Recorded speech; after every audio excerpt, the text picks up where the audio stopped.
All right. So, hello, everyone. Oh, I am Jessica Moss, and I am going to be sharing a presentation that is based on my dissertation research that I just finished this last year on interfaith communities. And I'm going to skip over some of the methodology and theoretical stuff and focus on the practical application for interfaith communities. So, let me get this going. Can you all see that? Yes, awesome. So this project began with a question. What are the motivations, experiences, contributions, and critiques of women and non-binary folks in interfaith spaces? So in order to answer this question, I interviewed 58 individuals who are connected with interfaith work in Southern California in some way, shape, or form. Some of them, by the time I interviewed them, had moved away from Southern California, but most of the network is centered in Southern California. The relationships presented in this project exist on multiple planes, cross multiple paths, and intersect on many issues other than religion. Contending with and expanding the understanding of these diverse interfaith relationships, this project presents a nuanced awareness of interfaith action, as well as the interaction of lived religion with interfaith engagement. The main theoretical argument is that interfaith is a type of third space in which engagements have effective impacts on individuals within interfaith communities. These third spaces also influence influence the orientations that individuals have towards their own religious communities. While there's often common struggles, interpretations, and socializations that hinder the participation of women and non-binary individuals in institutional interfaith spaces, I observe that organic interfaith spaces create relationships that are both physical and metaphysical, and allow for the recognition of a type of radical inclusion that goes beyond tolerance or unity. So I know that there's a lot of big academic words in there like third space and institutional or organic interfaith, which I will be explaining over the next 30, 40 minutes. So I want to introduce you to a few of the findings that, like I said earlier, will be beneficial to those that are striving to do interfaith work in more inclusive, critical, and impactful ways. So to begin, the areas that I'm going to focus on today are women and non-binary folks in interfaith spaces and why I chose to focus on them. I'm going to introduce a concept that I have called an interfaith ethic. I know others have used this term. Ibu Patel specifically has talked about having an interfaith ethic or an interfaith theology, but I am using this in a slightly different way and in a more practical way. I'm going to talk a little bit about this idea of interfaith as a third space, and then I'm going to close with the critiques. I don't mean to close on a negative point, but I also want to close on a call to action. So hopefully this is something that those that are striving to improve interfaith spaces can learn from and grow from.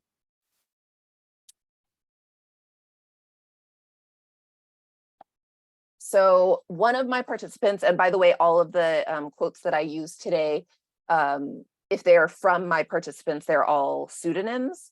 And if someone wants to ask a question about that later, I'm more than happy to answer. But for right now, they're all pseudonyms.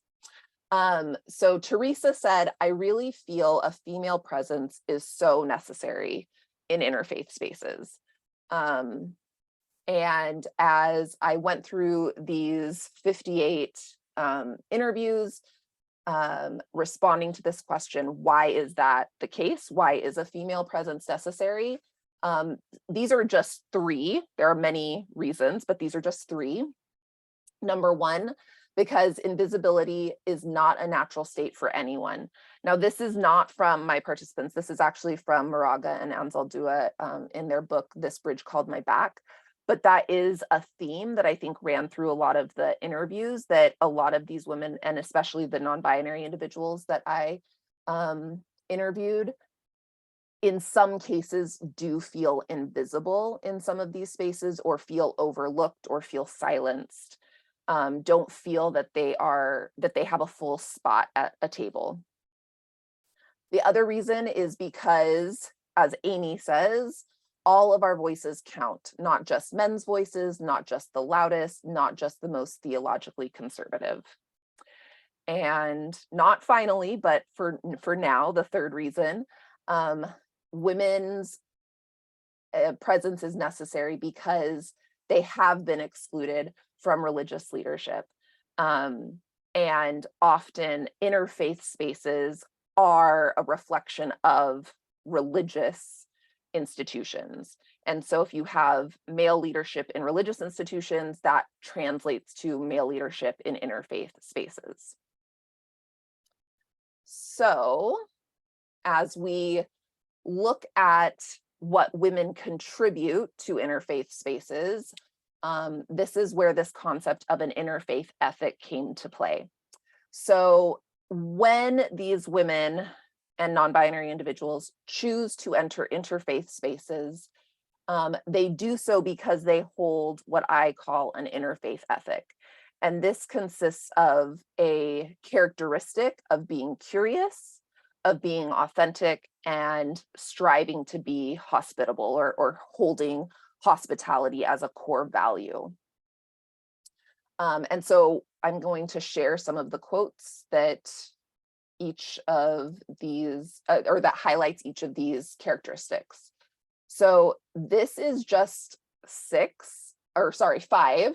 of the many quotes about curiosity. Almost every person that I interviewed had something that could be tagged as a characteristic of curiosity. So Fatima says, I have always had a deep love for and curiosity about other people's faith journeys. Betty says, the more different someone is from me, the more I have to learn from them. Amy says, ask questions out of curiosity, but don't let the answers to those questions keep you from loving your neighbor. Esther says, I'm just curious. That's just part of her identity. And then Amira says, always be questioning. So these quotes came up in different ways in response to different conversation points. But all of them kind of lead us into why they're in interfaith spaces, but also lead us to what will be at the end of this presentation, the critiques of interfaith spaces. So for Fatima, who is someone that no longer participates in interfaith spaces in an institutional way, which I'll explain in a second, her whole life has been curious about others, curious about their faith journeys. She herself is a Muslim chaplain, and so she sees her everyday experiences as learning from other people's faith journeys. So she doesn't feel a need to be in institutional spaces where she has some challenges. Amy, on the other hand, is someone who has also left institutional interfaith spaces. So these spaces that are organized, an interfaith council, something that has been identified as like a 501c3 interfaith organization, because she sees that there's a lot of boundaries that are put up. And so for her, she happens to be gay, and she feels that she's not always accepted in these spaces. And so even this statement of curiosity, she wishes people in interfaith spaces would ask her about her identity, would have conversations with her about her family, about how she lives her tradition, her Christian tradition. But what she has found, her experiences have been that because she's gay, she's shut out in a lot of ways. So that does not mean that all of these individuals still don't value interfaith, and they do still hold an interfaith ethic. And so they do interfaith in different ways. So what that leads us to is the importance of having authenticity in how individuals live their faith and in how individuals engage in interfaith work. So I have this, it's a quote, really religious. So I have a little story. When I was getting ready to start my dissertation, I was looking for different faculty members to be on my committee.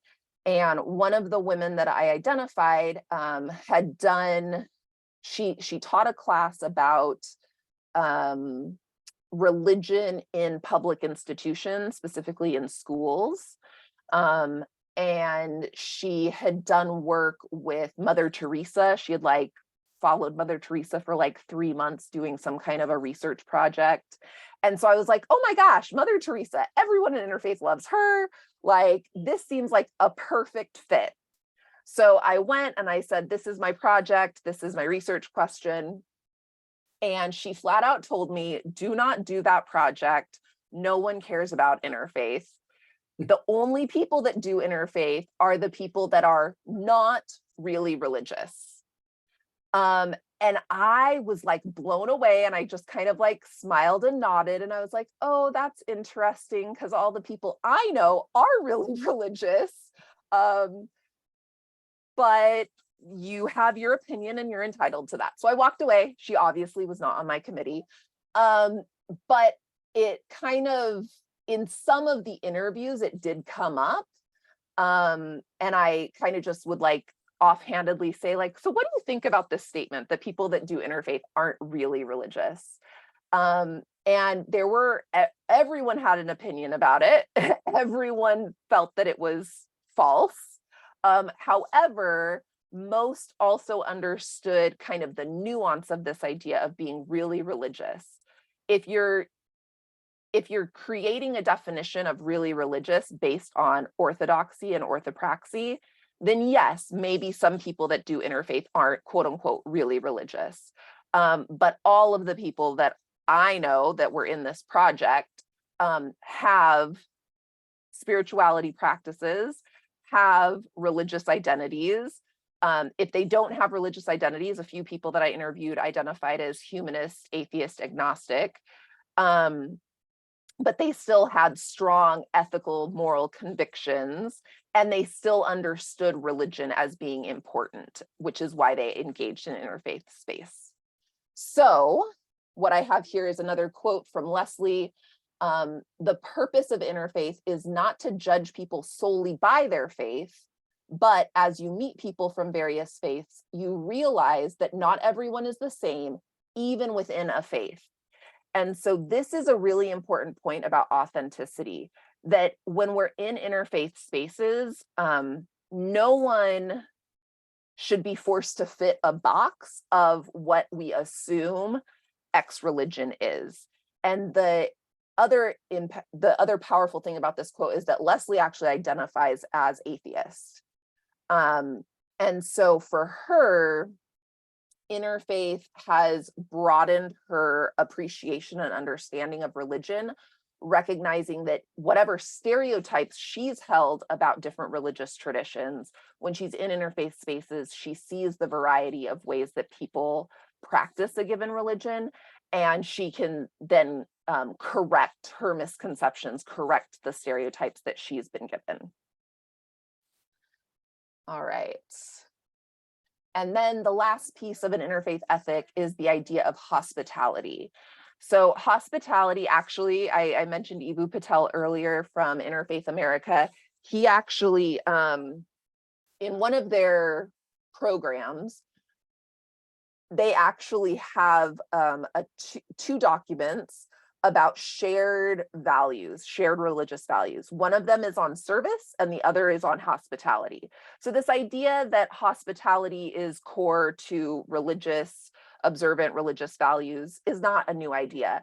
However, what came out of this research is that hospitality is a lot more complex than what I think a lot of us think of it as. So hospitality often is talked about as making space for someone else, opening your home, maybe bringing a gift to someone else's home for the hostess or the host. And so with that understanding, as Madeline says, hospitality requires us to be in the room. We have to be in a space, a physical space with other people. That's really important. Apologies for my children. Vicki, they say hi.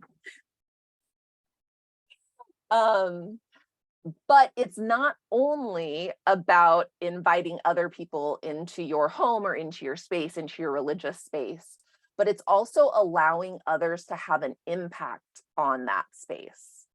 And so there were multiple examples of this. So one woman talked about having that there was an open mosque day at her mosque. So she's Muslim, and she was part of the kind of the organizing committee.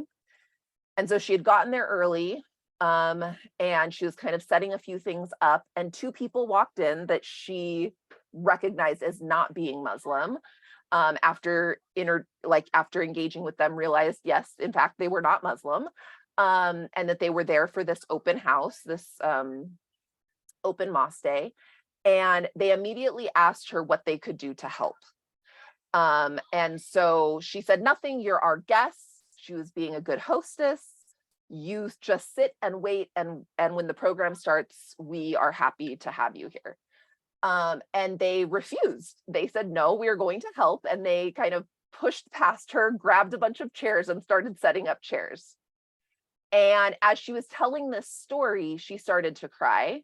And because she also found out later that they were Jewish, and she had this reflection about how the Jewish and Muslim communities on a global scale are often pitted against each other. But here these people were coming into her space and doing service for her, and her allowing that to happen. Another similar on the same vein, another woman, Muslim woman, opened up her home to some interfaith individuals, and it was around Hanukkah. And one of the individuals that was Jewish asked if he could offer a prayer of some sort, and light the Hanukkah candles. I'm sure she wasn't really clear on what was going on, but she just knew Hebrew was said and candles were lit. And she was, as she was in this interview, was reflecting on this experience, and effectively was very uncomfortable, because she was raised hearing Hebrew being a fearful sound. And again, with this statement that hospitality is not just having other people in your home, but also allowing them to have an impact in that space. And as she reflected on it, she realized nothing bad's going to happen. These people love me and I love them. And the fact that there is a Jewish prayer being said in a Muslim home, and my children are observing this, has a beneficial impact, not just for our home, but for our future. There are a lot of stories like that, but those are the kinds of things that add complexity to this concept of hospitality. One of the other participants, Carol, says that her kind of interfaith ethic, her method is to adopt an "if you invite me, I will go" attitude. She really doesn't have any space that she has turned down. If someone invites her to a house of worship or to an event, she does her best to attend. And then lastly, Betty, her quote here, "The most impact happens when people are out of their comfort zone." So she had the critique of inviting people into your space so that you feel comfortable, but potentially those other people are uncomfortable. They're coming into a different space, but you feel good about yourself because you've let someone else in, right? But she says to take that a step further, and you need to be the one that's made to be uncomfortable, go into someone else's space, and see that experience as enlightening and as expanding.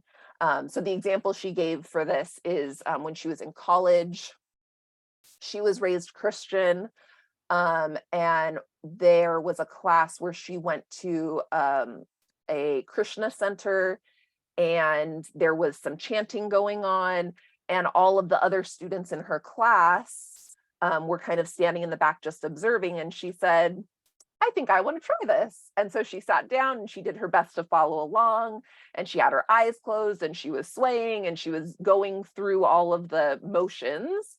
And it was a powerful experience for her. But as she opened her eyes, she noticed all of the students in the class kind of giving her the side eye, like, what are you doing? And that was the moment where she said, like, I think that this is important. I think this experience of being made to feel uncomfortable might be really important for us all as we're trying to learn about each other and learn about empathy. So that is that. All right. So now I want to move from this ethic to the physical spaces. So all of these individuals hold this interfaith ethic of being curious, of appreciating authenticity, and striving to have hospitality. And that is what motivates them to be in interfaith spaces. But what are these spaces? So I borrow from a few different people. Again, I'm not going to go deep into theory here. But Edward Soja has a book called Third Space. And it's basically how he defines it is it's a space that's capable of juxtaposing in one place several spaces.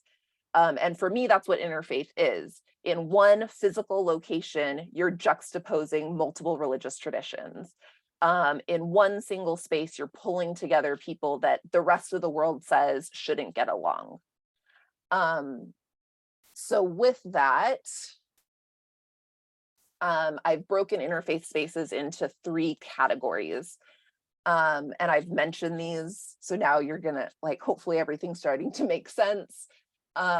So institutional interfaith spaces, like I said earlier, are these spaces in which religious encounters with religious others are formally organized. So Interfaith Awareness Week, this is an institutional interfaith space. The Parliament of the World's Religions, an institutional interfaith space. URI, OCIN, Interfaith Youth Alliance. These are all formally organized, intentionally formed spaces where we're trying to get people from different traditions together.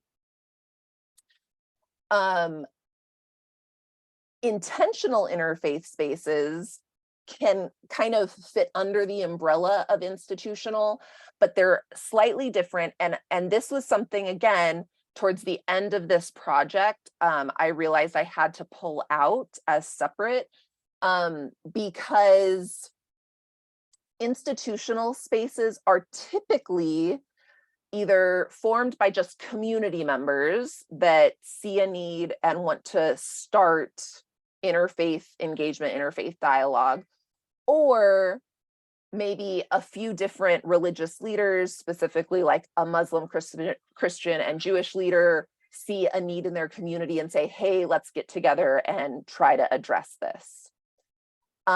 Intentional interfaith is slightly different in that it is a space where either a single faith community or a civic organization see a need and they try to fill it for a specific intentional purpose. It's not just a generic interfaith, let's get people together to engage, but there's a specific purpose. So for example, open mosque days are an intentional interfaith engagement. It's not institutionalized in that they want everyone to get together and talk amongst each other. They specifically want the community to understand Islam a little bit better.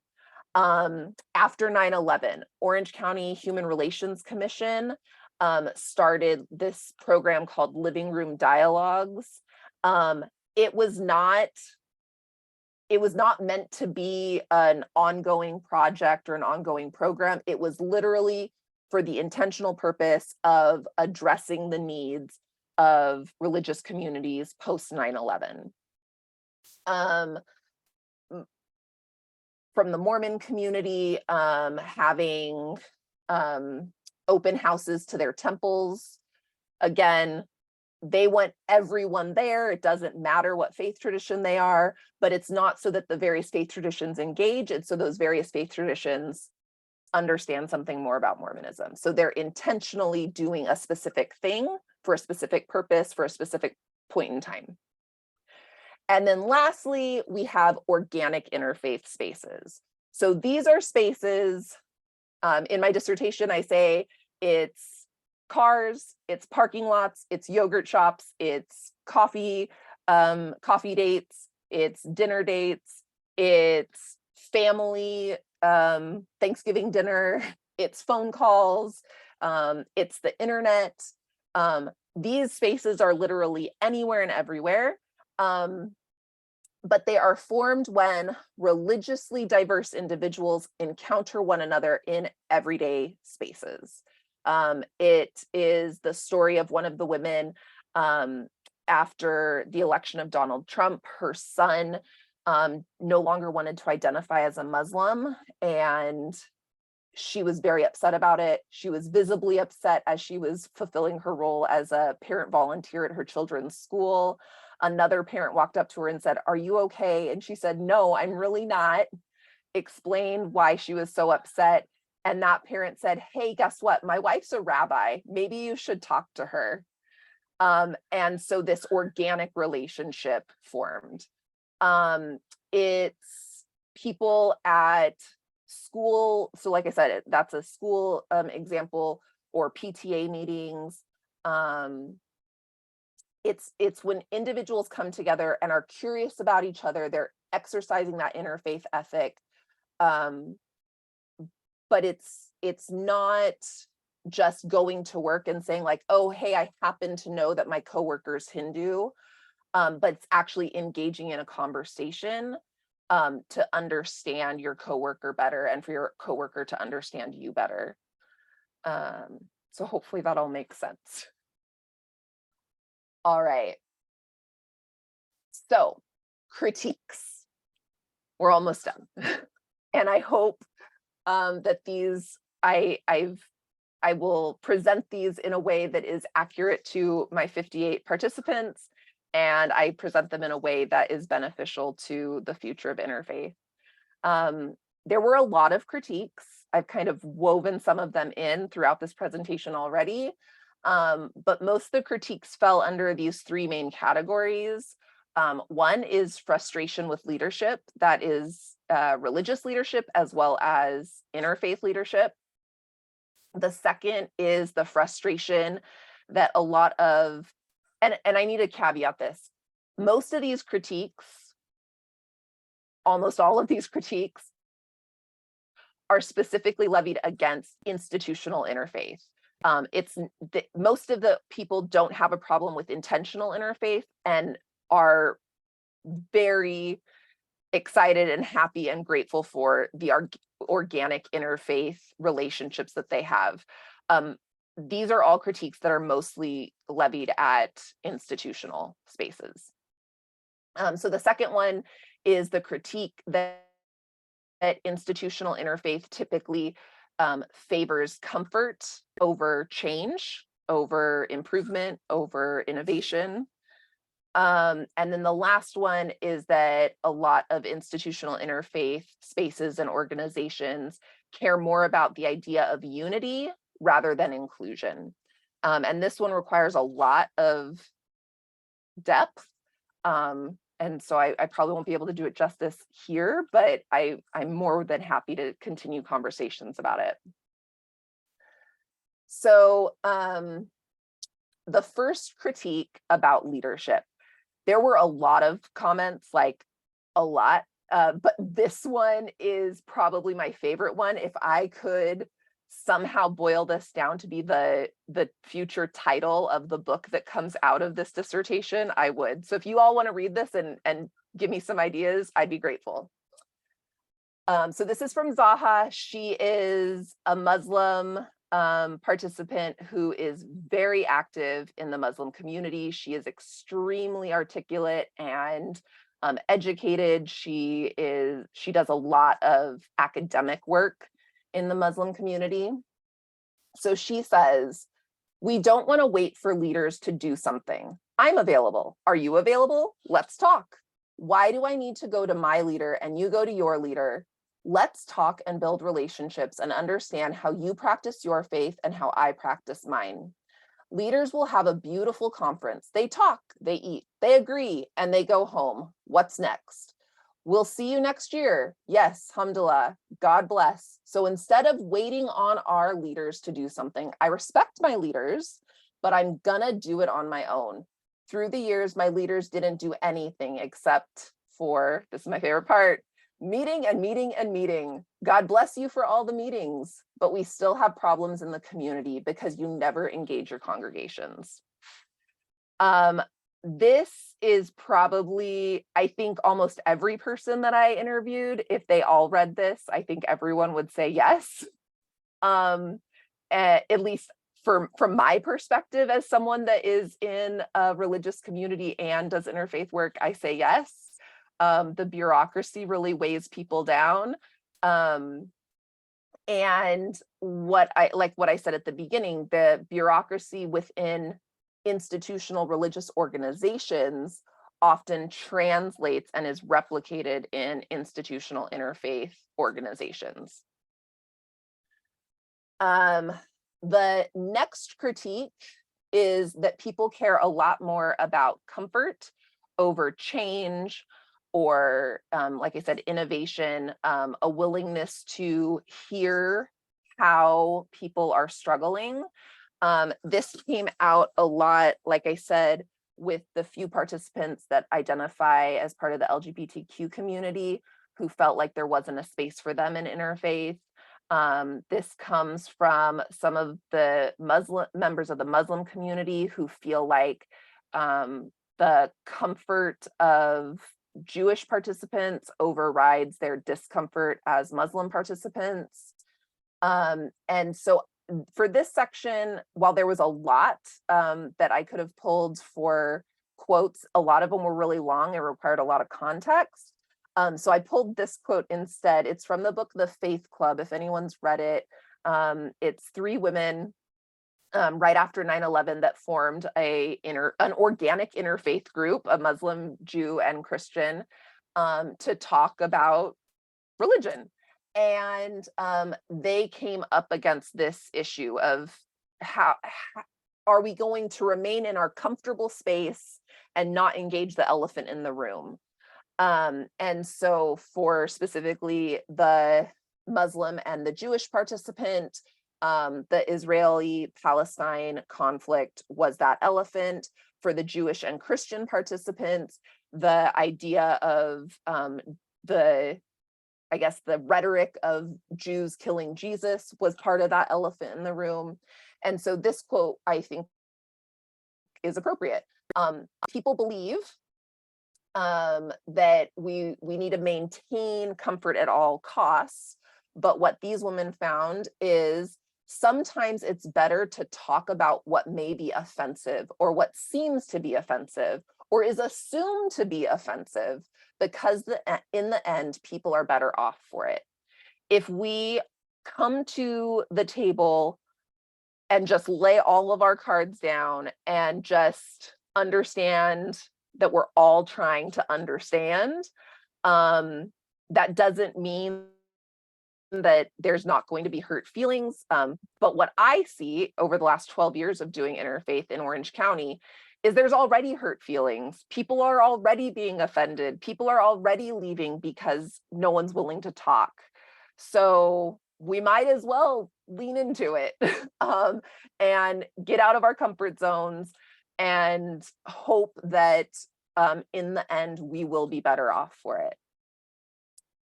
And the last critique is the idea that we care more about unity than we do about inclusion. And this is, I mean, it's an offshoot of the previous critique of wanting to be comfortable more than wanting to change or accept that we individually need to change. Similarly, I pulled a quote from an academic, Janet Jacobson, again, because a lot of the quotes that I had required a lot of context, but I will share a story in a second. But for the sake of this slide, Janet Jacobson, in her book, Working Alliances and the Politics of Difference, says that learning to work with rather than contain diversity and its accompanying complexity is the task of alliance building. And yet, ethical theory and its assumptions as enacted in politics frequently leads away from this work and towards effort to contain diversity and flatten complexity. As long as diversity is not articulated in and through complexity, moral commitments to respect diversity and efforts to form alliances will remain ineffective. Again, it's a big quote, and I'm going to try to pull some pieces out here. This idea that we want to focus on our similarities, we want to recognize that we're all the same, that we're all, and we in each tradition there's the language of, like, for me, I'm coming from the Mormon tradition, so we're all children of God, we're all equal in the eyes of God. That language is really attractive, but we are also very different. And if we're using Islamic scripture, we were all intentionally made different. And so to flatten out those differences just for the sake of maintaining comfort or saying we're unified creates inefficiencies, and we become ineffective in creating change to better our world. One of the participants talked about no matter what interfaith program she is coming to be a part of, she always ends up being labeled as the Muslim in the room. And everything comes back to her headscarf and the fact that she doesn't have a ecclesiastical role in her tradition. And so what she does to kind of, again, create complexity to not allow it to be flattened out to a hijabi Muslim. She talks about loving Metallica. She talks about playing an electric guitar. She talks about TV shows that she likes, other music that she likes.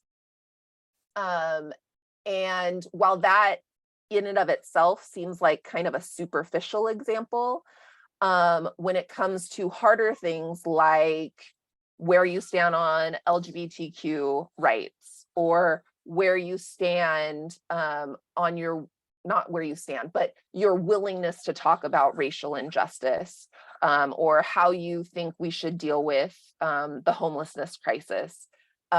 These are areas that it's harder to get people to come to a position of moving forward, because we all want to be unified before we move forward. And some of those things we can't be unified on every single point. And so recognizing that and still being willing to work with one another is really important. And I'm hoping that because these 58 individuals were willing to share these really harsh critiques with me, and they're critiques that I don't know they would always be willing to share, like at an interfaith meeting, but by sharing it with me and me being able to pass it on, I hope will do some good and will hopefully create some positive change in interfaith spaces. So with that being said, I'm going to close it out. That was about 40 minutes. I've talked a lot and I want to answer questions.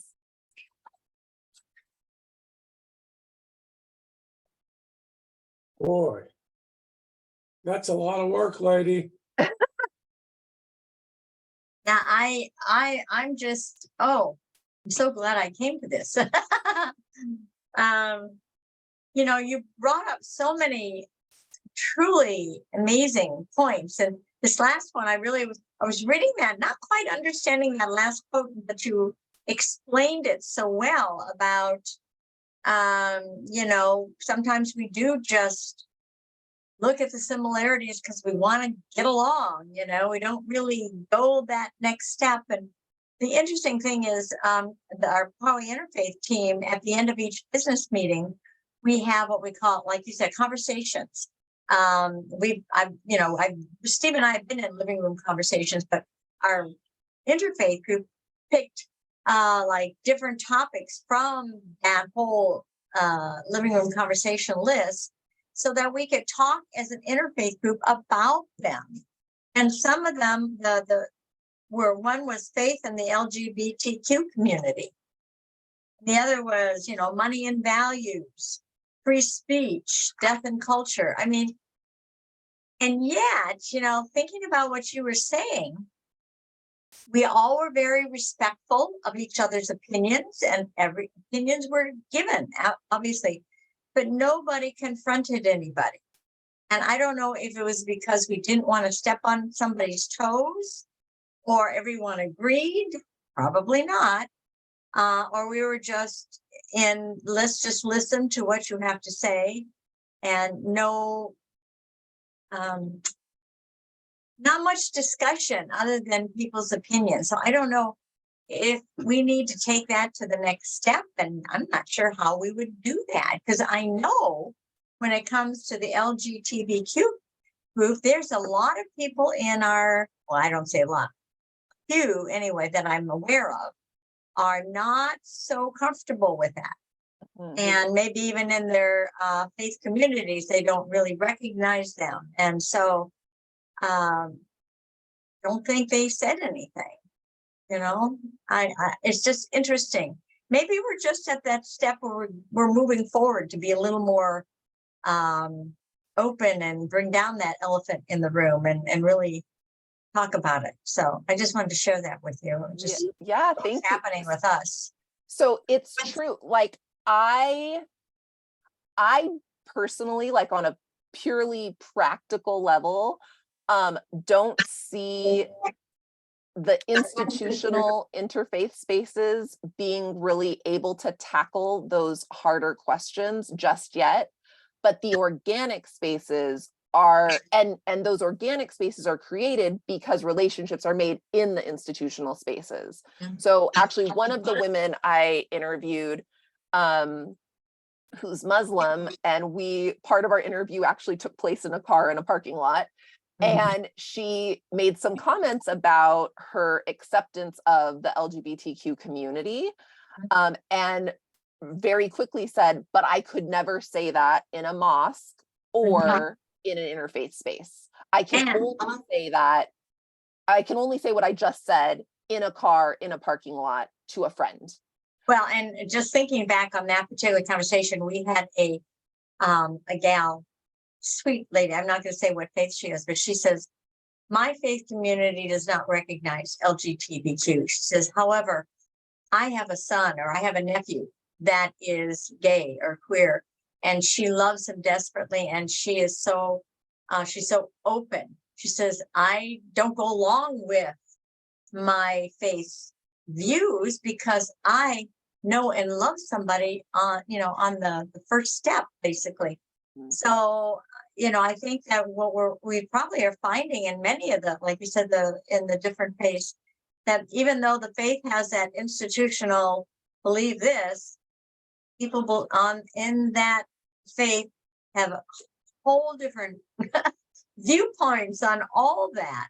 Yeah. And but that's why it's the organic part is so important, because you want to get past, everybody believes that because they belong to that faith, because I think we need to stop that thought and go and talk to somebody, like you say, that's really important.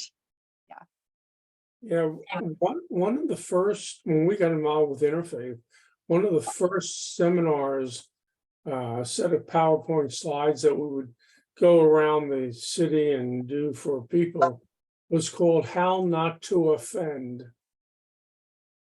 And we looked at 12 major religions.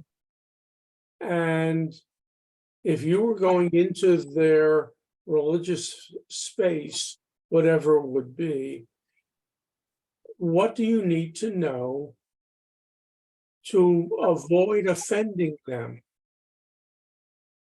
And that was bringing out a lot of the elements that you're talking about. You don't bring a side of beef to a faith group that doesn't eat meat. You don't bring alcohol to this group, that group, because they don't drink alcohol.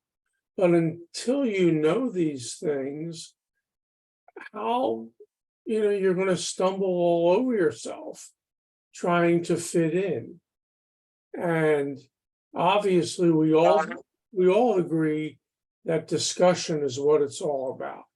We have to have discussion. We have to sit down and eat a meal with someone and find out how they were raised and what they feel is important in life and how they want peace on earth for their kids, just like we do. And until we do that, we have to be comfortable enough to walk into their center and say, hi, you want to have a meal?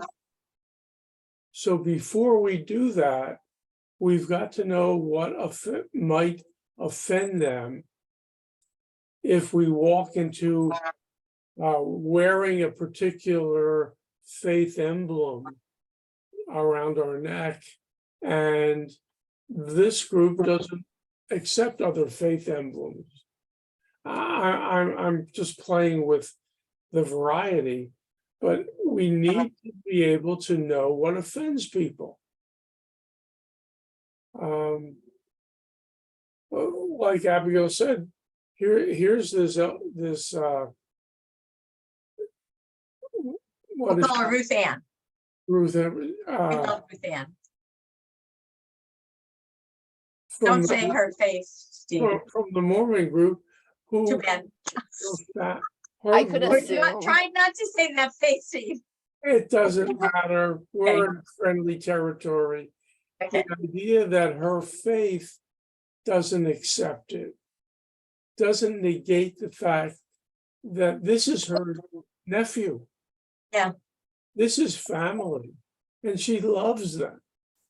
And so she's going to feel one way, even though the faith doesn't back that.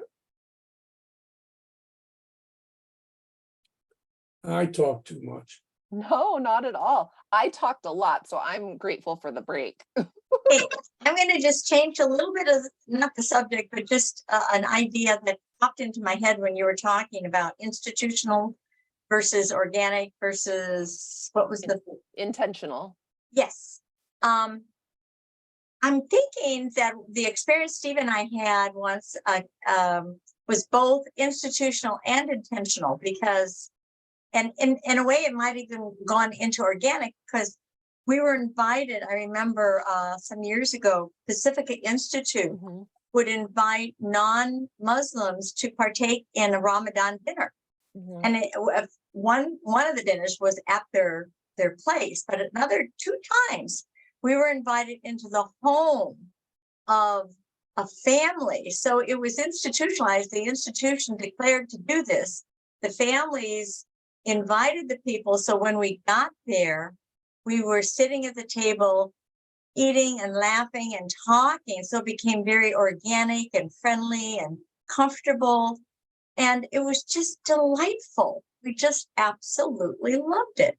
And so it's kind of like the institution said, okay, let's get a little organic here, and everyone come together for their personal family dinners. And I think it was just a lovely experience for us. I really enjoyed it.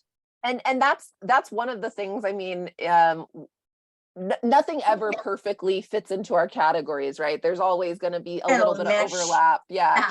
Ah, But that actually reminds me of an example that also kind of blurs a lot of the lines.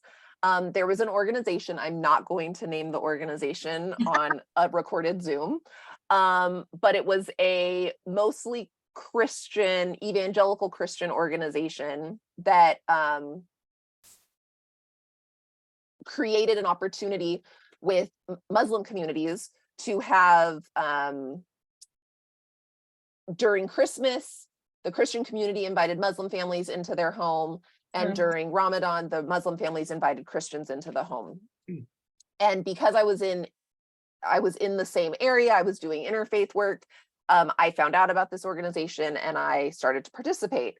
So I went to one of the iftars, and this is where the organic comes in, because I went there intentionally knowing like this is an interfaith experience. Everyone's going to be on their best behavior.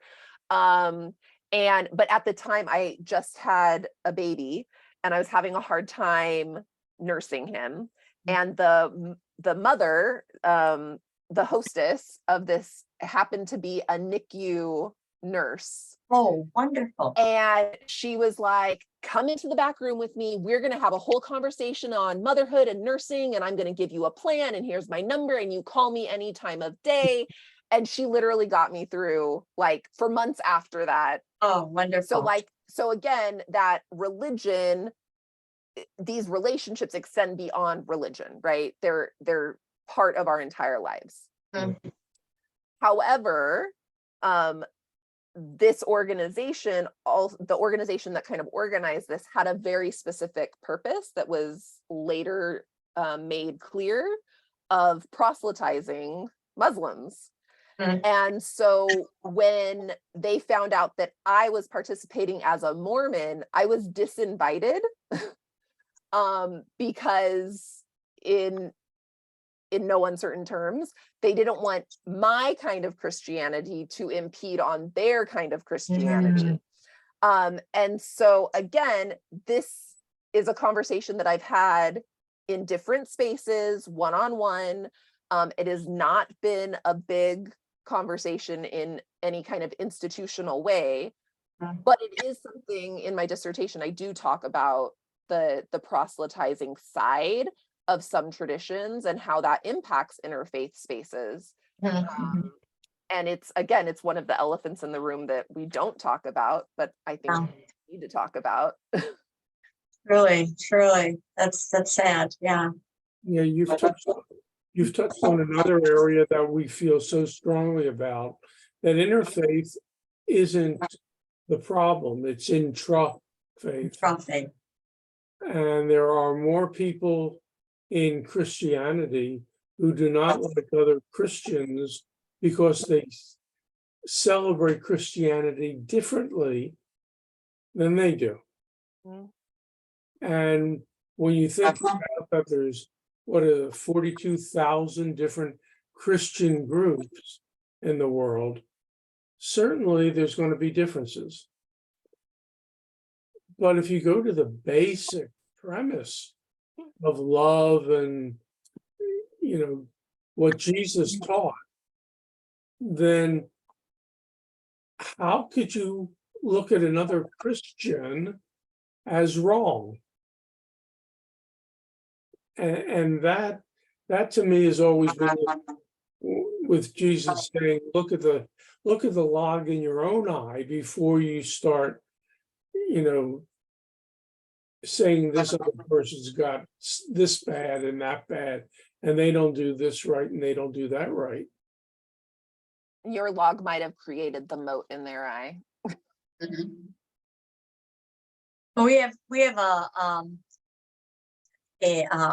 a priest friend who was invited to be on a panel with other Christian leaders. And apparently a Baptist leader said, I won't be on the same panel with a Catholic priest. And he told us that. I mean, it's like, really? It's, even the leaders can't seem to. That was very sad, and anyway. but it happens, and we have work to do. Like Steve said, in the intra part of our faith traditions, as well as the interfaith. You know, Definitely, definitely. Actually, interfaith is a lot easier. Sometimes, yeah. Sometimes it is. Because it's easy to accept somebody that's totally different because you're fascinated by them in a way, and yet you look at somebody who's just slightly different in a different denomination, and like, yeah, they have it wrong. So it's really sad that it has to be like that. It doesn't have to be said. I think that, when we visit Parliament and we see so many people, and that was our very first impression when we first went to our first Parliament, and every Parliament since, is that you see this gathering, international gathering of 8,000 to 10,000 people, all coming together to be with one another, to share, to talk. It just feels like this is what God has intended us to do. We need to keep our uniqueness and still get along. Yeah. That's a learning that I think we all have to figure out and do, Definitely. Dawn, did you have something to Yeah, say? sorry I couldn't join earlier. But you will post this on YouTube or someplace? Oh, yes. Yes. Great, thank you. Yes, I asked Reverend Dr. Albert years ago at a UCI event. He was on a panel, as I remember, if he'd ever heard of a conversion due to interfaith activities, and the panelists looked at each other and said, "I can't remember any. Can you? How often does that happen? I mean, how can a evangelical Christian group come in and convert Muslims? Does that really work? I don't think it's a threat to anybody sending their youth to IYA. They're not going to change religions. So I think that's a false threat. And also, we have a primitive instincts about the other and competing tribes and this sort of thing. And if a Christian group invites in a Buddhist monk for learn about it, that's not a threat because nobody's going to join. But if they invite in someone who's almost like them and they could switch easily, then it becomes a threat. And so it's about tribal territory and protecting yourself and the fear of the other and the sort of thing. But the closer you get to each other, the more fierce, I guess, the Sunni and the Shia and this sort of thing. So I don't think this is a conversion from interfaith is a major thing that happens. Do you, in your experience? No, I think the experience that I shared about, that was more of an intentional interfaith experience. It was a group of Christians that explicitly were trying to use this method.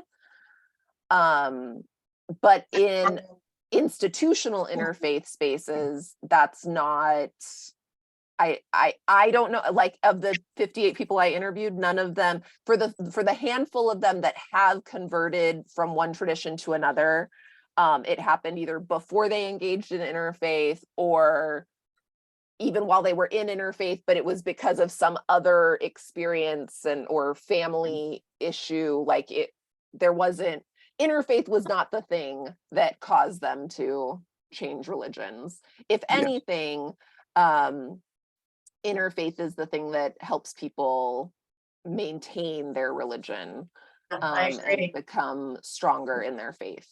Well, yeah, that's our working assumption, that it enhances your own religious beliefs and understanding and ability to express yourself and sort of thing. So it actually helps. Yeah, it doesn't threaten, and that's a common misconception we have to. And also, these people who are trying to convert, like that manipulative group, it's not going to work that well, I don't think. No, it didn't work well. In the 25 years that I taught comparative religion in college, I can only remember 2 instances when I had a student who came back to me and said, because you showed me what these people do, I sought out one of their temples and I went, and I'm going to go back every week now. And so in 25 years, 2 conversions, not too much. But I have had more than that, people who really didn't know their own religion. Yes. I mean, Jews and Christians and even Muslims, and it's like what they learned about their religion was so basic, the ABCs, that they never realized that there was another side of it, a mystical side or a whatever. But I remember a Jewish fellow come up to me and said, I've never heard about this before, when I was talking about Judaism. And I said, why not? And he just kind of like, I said, are you still with the synagogue? He said, yeah. I said, ask your rabbi. And he came back the next week and said, whoa, I didn't realize that. But see, and I've used that story before about the student who yelled out that Jesus was never Jewish. And, I just showed him in his book where the disciples were calling Jesus rabbi. So I think it's very difficult to know your religion so deeply that you want to share it with someone who wants to learn and then tell you about their religion. Yeah. That's what we grow from. Yep. Well, We need to recruit more youth to yes, the we IYA do. and tell the church leaders to advise them that it's okay and give some reasons for it. Because some of them just think, oh, dangerous, I'm taking a risk, I'll be responsible for losing one of my youth or whatever. But they need reassurance. Yeah. Well, I mean, this is going into our presentation from yesterday, but at least for the 9 youth that we have on the board this year, I think they're going to be our best proof that interfaith is a beneficial thing, because the fact that, I don't know if I shared this yesterday or not, but the first day of the retreat, I did like an Interfaith 101, and we just did like getting to know each other. And their homework was, I gave them a worksheet of 10 questions, and it was like religion 101 questions about their own religion. And I said, tomorrow you get 5 to 8 minutes to share with everyone the answers to these questions. You don't have to answer all of them. They don't have to be perfect. It could just be like first thing that pops into your mind to answer them. So the next day, 3 of the students actually made PowerPoints. And every single student, because when I said 5 to 8 minutes, they were all like, what? Every single student took at least 10 minutes. Yeah. We had to like break it up and like do it throughout the day. It didn't fit in the time slot that we had. And even the students that were coming from the same tradition, like the first student, I think the first one that we had that was like a double up, we had 2 Muslim students. And the second Muslim student was like, well, they just did it. They answered all the questions. Do I really have to give mine? And I'm like, yeah, you do. And they did it. And every answer was different. Wow. Like they all had their own experiences. They all talked about Ramadan, but they all talked about it in different and personal ways. They all talked about the Quran, but in different and personal ways. Our Mormon students, one student was very historically accurate, the story of Joseph Smith, the kind of like finding the Book of Mormon. The other student was all like the spiritual implications of living the gospel. Like they were so different. They totally worked together. Nothing was contradictory. But I was like, okay, the end, like my job is done. You are all better than me. Like I'm like, if every religious leader could have just seen that 2 hours, there's not a single religious leader that would say interfaith is bad. Yeah. Like, I wish I would have recorded all of it, but I didn't. And that was a wonderful exercise to have the students talk, dig deep into their own religion first and share it. And that's the whole point of interfaith, to share it. Yeah, I don't know how familiar you are with New Thought, which is unity, religious science, and there's 8 different, maybe 9 different groups that are in the United States and beyond. And when we got to the Melbourne, Australia Parliament, I was in charge of the booth. And in that booth, all 8 or 9 organizations put out their information, and it was really nice. And then people started walking in and said, "Oh, New Thought, what's that?" And I listened to people from different organizations explaining New Thought in ways that I had never understood before. And I had been in it for 18 years. So this year, in putting together our room that we have, all the groups have come together, and we created a postcard that describes on the back what New Thought is. And we have asked all 250 representatives that will be there in Chicago to read the darn card, so you give the same answer to people who ask the question, what is New Thought? Yeah. But there's also authenticity in New Thought, right? So Of course, and that's what happened at the one parliament, that people, there were just so many different answers, and none of them are wrong, none of them. But so I think that's the reason we wanted to kind of put New Thought in a nutshell, so people kind of get the same idea about what it is without, well, I heard this or I heard this, and if they're that interested, they can come to one of our centers, yeah. But It's yes and. yes and anyway. Yeah. Anyway, that might be a good idea for every member of everyone attending the parliament to have their own explanation of their faith in like 1 minute, 5 minutes, maybe even have a QR code or something they can text them or whatever, and share each other's basic beliefs. And you talk about how many Christian sects there are. There are probably millions of them, because each of us emphasizes a different part of it. And so it's actually a different religion for each one of us.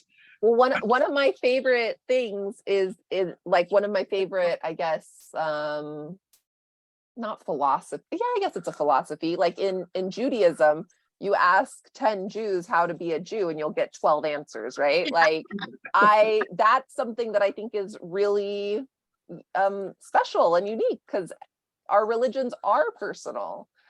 Yes, there are common theological pieces, but how those theologies impact us and how we've experienced them are special. And then it also depends on what kind of person you are. If you're one that loves history and facts, when someone says, "Oh, tell me about New Thought," well, yeah, you go into all the back in 1860. And then there was and then you get someone who's very open and, "Oh, we meditate and we're this and our music has this," and yeah, and I really have this feeling that even though we have the cards, we can hand out the cards and just do our own talk, because I think that's what's really going to happen. No one's going to be reading those cards. Like, well, here, this is generally who we are. Any other, well, let's chat, let's talk. Yeah. So we'll see how that works. Anyway. well, Jessica, I can't wait for your book to come out. Oh, thanks. And You're doing incredible work. And I thank you for just the fact that you're doing that research. That's so important. Thank you. I need to thank Vicki. Incredible, Vicki. Fabulous Vicki. Fabulous. And incredible. All of the positive attributes. She's my favorite. I should thank you because your study and my participation in it led to so many new thoughts for me. It led me to new people I hadn't met before, like these 3 new friends. And it's something that's ongoing in my life. Your thesis is an ongoing action in my life. And I'm grateful for that, as well as for your friendship and sisterhood. Thanks, Vicki, because you just outed yourself. I mean, I kind of led you to out yourself, but was there anything in the presentation today that you think like was not accurately reflected for you? Not at all. Everything that you said was, it was perfectly encapsulated. You did a beautiful job of finding just small little quotes and small little incidents that explained much larger and more complex situations that arise all the time in interfaith situations. And some of those are difficult and some of those are uncomfortable. But if we don't examine those and talk about them, they'll be uncomfortable forever, and maybe they'll fester and become something worse than uncomfortable. Yeah. Well said. Yes. Yes. Amen. I'm gonna add that to the book. Well, thanks all for this opportunity. Thanks for letting me talk about my dissertation some more. Thank you, Jessica, for doing it. And Appreciate it. you're recording. Yes, it is Okay. recorded. So when I get the YouTube about that you turn it into, I will put it on the archives, and the people around the world will be able to touch base and see who you are. Perfect. Thank you. Very Dawn nice. is very excited about that. Dawn's one of my biggest cheerleaders. Yay, Oh, yeah. Don. And I actually appreciated Jessica's master's thesis, which studied interfaith in Orange County and has over 100 pages of observations, the sociology of all of them, this sort of thing. Oh, wonderful. Fascinating, her master's thesis. And that's available if anybody wants to get a copy of it, I'm pretty sure. I've got a copy of it. So anyway, you made great progress, Jessica, since those internship days. Thank you. And studying our interfaith groups here. So anyway, sorry I couldn't have joined earlier. It is okay. It's forever on YouTube. Yes. There you go. All right, everyone, Hey, have a Jessica. wonderful day, and I'll see some of you at the Parliament. Oh, Got yeah. Vicki, it. I love you, and I'm coming up north with my boys I soon. can hardly wait to see you guys. When you stop at our room, we have chocolate. Oh, perfect. We have I'll chat. be there multiple times then. 19 pounds, so we got plenty. Okay, sounds good. Bye, everyone. Bye-bye.